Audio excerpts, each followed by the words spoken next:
nós vamos para Roma, porque nesse final de semana tivemos, então, a nomeação dos cardeais, mais 21 cardeais nomeados pelo Papa Francisco, e o único brasileiro é o nosso arcebispo de Porto Alegre, que fala conosco, então, Cardeal Dom Jaime Spengler. Muito bom dia, Eminência.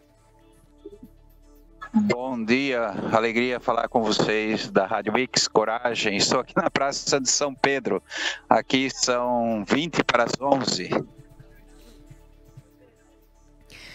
Por que o coragem, Dom Jaime? Porque jornalista precisa de coragem também, viu? Para que realmente aquilo que é fato no cotidiano, a verdade sempre precisa de mulheres e homens corajosos que a defendam. Então, nos conte da sua sensação, impressão, o que mudou a partir daquele momento? Circulou a sua imagem, né, junto do Papa Francisco, naquele momento da nomeação, da criação dos cardeais, circulou o mundo e aqui no Brasil, claro que a sua figura foi destacada como o único brasileiro dentro desse grupo. Mudou alguma coisa na sua sensação, assim, o primeiro dia, segundo dia de cardeal? O que muda talvez a consciência de uma responsabilidade ainda maior pela missão que é própria da igreja. Essa foi uma primeira impressão. A segunda impressão que ficou muito marcada foi no sábado à tarde, no momento da criação, então, como cardeal, quando me aproximei do Santo Padre, ele logo me fez uma observação muito bonita, dizendo assim: olha, estou próximo e acompanho muito de perto a realidade que vocês viveram no Rio Grande do Sul. Conte com a minha solidariedade e rezo por aquele povo. Eu não esperava essa manifestação dele naquele momento e confesso que me emocionou a forma como ele se dirigiu a mim e, é claro, não a minha pessoa, mas ao povo gaúcho que sofreu de perto essa tragédia do último mês de maio, né? Depois, o que mudou ainda? Bom, vendo um pouquinho as relações que a igreja possui em vários âmbitos da sociedade, se sentir acolhido, se sentir como que eu vou dizer, agraciado, abraçado também por tantas expressões, surpreende, viu? Por exemplo, aqui nesses dias nós tivemos a presença do vice-presidente da República do Brasil, tivemos os embaixadores do Brasil que vieram ao nosso encontro. Tudo isso, de alguma forma, surpreende e, ao mesmo tempo, diz daquilo para o qual nós somos chamados. E o senhor falou agora dessa presença de autoridades, né, laicas, enfim, de autoridades de Estado junto da igreja nesses momentos. O Papa Francisco, recentemente, eu fico acompanhando pelo Vatican News, fez manifestações sobre os prisioneiros nos Estados Unidos, no corredor da morte. Ontem circulou uma imagem de que no presépio havia o lenço feito por artesãos palestinos. Eu confesso que eu não sei se essa é realmente a imagem, porque hoje em dia eu não sei o que é inteligência artificial e o que é postado originalmente. O senhor até pode me confirmar se tem essa informação. Mas o fato é dessa presença, os católicos representam aí uma população em torno de 1 bilhão de pessoas no mundo, né? E em diferentes áreas de conflito, e o Papa Francisco sempre se posiciona, né, muito veementemente em relação a esses povos em sofrimento, e talvez por isso também tenha essa atenção ao que aconteceu no Rio Grande do Sul. Ontem, quando falavam dessa cultura corajosa do Papa Francisco, o que o senhor nos traz dele nesse momento em que temos tantos conflitos, tantas guerras hoje mesmo, né? Ontem tinha imagens circulando dos católicos na Síria comemorando a queda do regime de Bashar al-Assad. Então, dessa presença, dessa figura de autoridade para além de uma autoridade católica, né? Uma autoridade de paz e com voz no mundo do Papa Francisco. Daqui a pouco eu estarei na sala de imprensa junto com mais algumas expressões do mundo católico, lançando um projeto chamado A Vida por um Fio. Realmente, em vários contextos do globo, a vida está por um fio. Se acompanhamos os tantos conflitos que estão acontecendo no mundo afora, são 59 conflitos armados. Infelizmente, a imprensa geral, eu diria assim, comenta dois de uma forma muito intensa. Conflito na Palestina, Israel, e o conflito da Ucrânia. Mas existem outros 57 mundo afora. Isso diz de uma tragédia humana, né? E com a guerra, com o conflito, todos perdem. E a vida está ali certamente por um fio.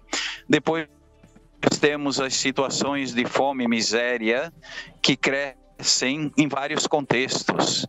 E mesmo no nosso Brasil, apesar de termos aí as informações desses dias, do crescimento do PIB, da queda do desemprego no Brasil, mas mesmo assim existe uma multidão que não tem o mínimo para viver com dignidade. E onde a vida é machucada, onde a vida está em perigo, onde a vida corre risco, a igreja sempre vai ter uma voz. Por quê? Há uma expressão do Evangelho muito forte, onde Jesus diz assim: eu vim para que todos tenham vida e vida em abundância. Portanto, onde este cuidado pela vida vem menos, nós não podemos nos calar por uma questão, sobretudo, de fé. Junto com isto, ressalto um outro aspecto: a Igreja Católica tem uma doutrina social consolidada. E essa doutrina social aponta, sim, para a necessidade sempre premente de promoção do bem comum. Enquanto há alguém que sofre no mundo, alguém que precisa de atenção, um cristão, uma cristã não pode se calar. Bom, Dom Jaime, o senhor recentemente se teve, né, a 16ª Assembleia Geral Ordinária do Sínodo dos Bispos, teve a publicação do documento em português agora em novembro, que são apontamentos da direção e do futuro da Igreja. No Brasil, até da última vez que conversamos aqui, a gente falava sobre a polarização, que eu sei que é um termo que o senhor não gosta, mas comunica facilmente para as pessoas o que queremos dizer, e que aparece também, acaba aparecendo dentro da própria igreja e entre os seus leigos, né? Que tem linguagens muito diferentes, dos mais conservadores aos menos conservadores, e até em relação à própria doutrina social. O que o senhor considera, então, como missão para que esse diálogo cresça e seja pacífico, começando entre os próprios católicos? O senhor que também é presidente da Conferência Nacional dos Bispos do Brasil.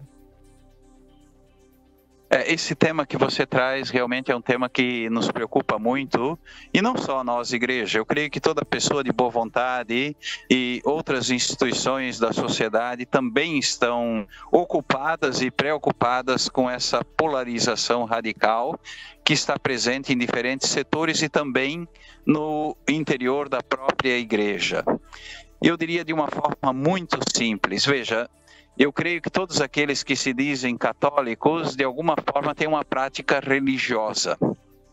E talvez até outros que não vivem a fé católica. Todo ser humano cultiva uma prática religiosa, mas nem todos têm uma experiência de fé. A experiência de fé é graça, não é simplesmente fruto de um esforço humano. E essa experiência de fé a que me refiro pode parecer uma coisa um tanto teórica, mas ela, por outro lado, é muito concreta. Ela é a expressão de uma experiência de encontro com a pessoa de Jesus Cristo e o seu Evangelho. O encontro com a pessoa de Jesus Cristo muda a pessoa, muda o coração, muda a mente. Depois, um outro elemento que está presente nessa polarização, sim, é o desejo de alguns de retornar a uma prática religiosa que não corresponde mais às exigências do tempo presente. A igreja sempre soube ao longo da história, é verdade que às vezes também cometeu erros, temos de reconhecer, né? Mas a igreja sempre ao longo da história procurou responder à altura dos desafios do tempo presente. A realidade, por exemplo, da nossa gurizada hoje, falando dos jovens. Esses dias ainda conversando com o diretor do Instituto do Cérebro em Porto Alegre, ele me dizia assim, olha, os adolescentes e jovens que estão aí na faixa de idade até os 14, 15 anos, já possuem uma estrutura mental, uma estrutura lógica que não é mais a nossa. Então, como transmitir a fé às novas gerações com uma linguagem adequada? É um desafio enorme. Alguns talvez tenham dificuldade de entender essa exigência do tempo presente. Nós temos que olhar para frente.